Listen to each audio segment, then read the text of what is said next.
Pozdravujem celé Komárno.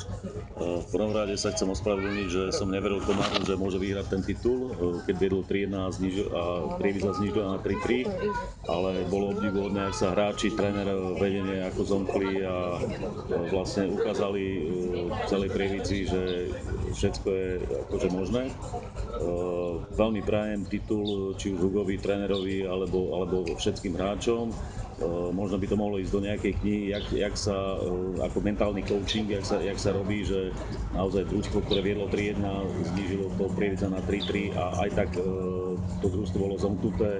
Videl som na hráčoch veľké odhodlanie, keď niekto nedal všetko, prišli ďalší hráči, ho strašne podporili a tým si myslím, že vyhrali toto finále. Netreba zabudnúť, že vyradili ďalšieho najväčšieho ašpiranta na titul Inter, takže úplne zaslúžna výhra. Hovorím, prajem to Hugovi, trénerovi a všetkým hráčom.